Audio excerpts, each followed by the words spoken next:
Hai semuanya, Assalamualaikum warahmatullahi wabarakatuh. Nama saya Nelly Aulia Agatha dari Prodi Gizi 2019 Universitas Sriwijaya.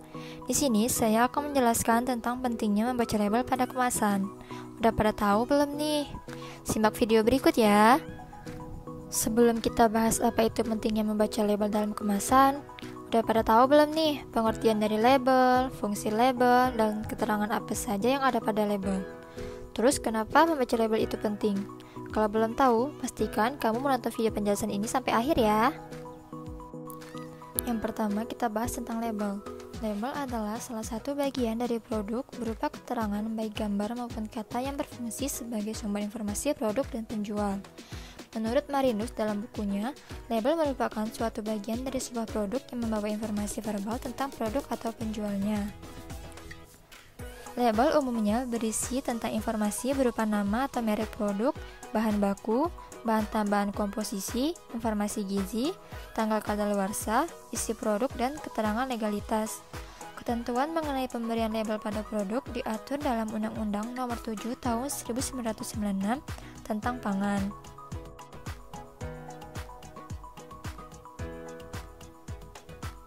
Kalau udah paham mengenai pengertian dari label, kita bahas fungsi dan tujuan dari label. Fungsi label yang pertama, mengidentifikasi produk. Mengidentifikasi produk ini maksudnya berisi tentang penjelasan produk tersebut secara umum. Yang kedua, promosi produk.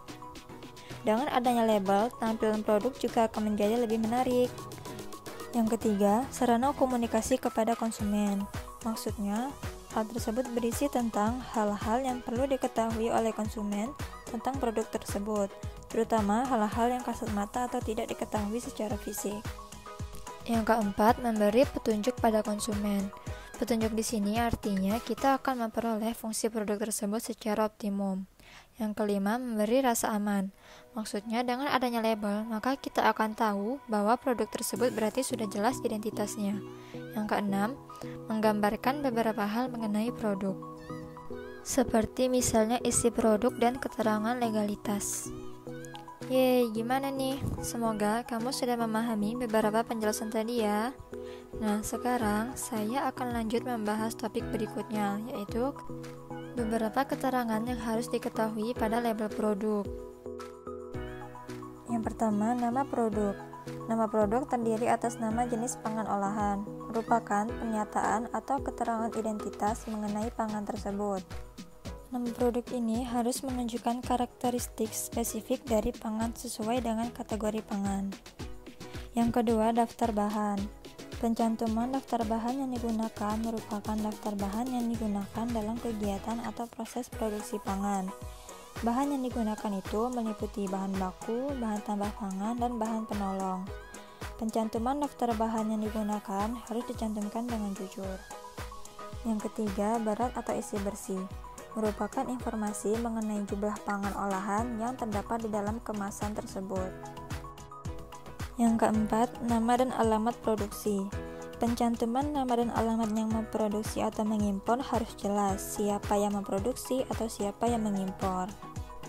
Yang kelima, tanggal dan kode produksi. Memuat informasi mengenai riwayat produksi pangan pada kondisi dan waktu tertentu. Tanggal dan kode produksi dapat dicantumkan terpisah dari keterangan pada label dan harus disertai dengan petunjuk tempat pencantuman kode produksi, sehingga bisa dibaca dengan jelas. Yang keenam, halal bagi yang dipersyaratkan. Produk yang dijual di Indonesia wajib mencantumkan keterangan halal setelah mendapat sertifikasi halal. Yang ketujuh, keterangan kadaluarsa. Nah, yang paling penting nih, merupakan batas akhir suatu pangan yang dijamin mutunya sepanjang penyimpanannya mengikuti petunjuk yang diberikan oleh produsen. Sedikit informasi tambahan, ada nih produk yang dikecualikan dari pencantuman keterangan kadaluarsa, yaitu seperti roti dan kue yang mempunyai masa simpan kurang dari atau sama dengan 24 jam. Yang kedelapan, nomor izin edar. Pencantuman nomor izin edar pada label harus sesuai dengan nomor pendaftaran pangan yang tercantum pada izin edar. Yang kesembilan, asal-usul bahan. Keterangan tentang asal-usul bahan pangan ini meliputi asal bahan pangan tertentu yang bersumber dari hewan atau tanaman pangan yang diproduksi melalui proses khusus. Wah, nggak terasa kita udah mau masuk ke inti dari video ini. Gimana? Semoga kamu semakin paham tentang label ya, sehingga akhirnya kalian tahu kenapa membaca label itu penting. Nah, mari sekarang kita bahas pentingnya membaca label, yaitu bertujuan untuk memperoleh manfaat yang optimal bagi kesehatan dan mengurangi risiko bahaya yang mungkin terjadi, seperti misalnya mengkonsumsi makanan yang sudah kadaluarsa dan sudah tidak layak pangan. Perilaku memperhatikan dan berhati-hati terhadap informasi gizi dapat membantu perilaku seseorang dalam membaca label pangan dan pemilihan pangan kemasan. Membaca dan memperhatikan informasi gizi yang baik dengan mempertimbangkan asupan gizi dipercaya dapat meningkatkan konsumsi makanan sehat. Dengan membaca label kemasan, masyarakat dapat mengetahui kandungan gizi yang dikonsumsinya. Ini akan membantu mereka apakah gizi dari makanan kemasan sudah memenuhi kebutuhan harian atau belum. Label kemasan juga dapat membantu masyarakat agar tidak mengkonsumsi kemasan secara berlebihan dan akan membuat masyarakat lebih cerdas untuk memilih zat gizi yang harus dipenuhi dan dibatasi agar terhindar dari obesitas. Dengan memperhatikan beberapa keterangan yang ada pada label kemasan, kita juga akan mengetahui beberapa komposisi bahan pangan yang digunakan dalam suatu produk makanan. Perilaku membaca label makanan merupakan salah satu dari 10 pedoman gizi seimbang loh. Jadi jangan malas lagi untuk membaca label pangan ya. Nah, demikianlah beberapa penjelasan tentang label kemasan yang dapat saya sampaikan. Semoga bermanfaat untuk kalian semua ya. Sampai jumpa. Wassalamualaikum warahmatullahi wabarakatuh.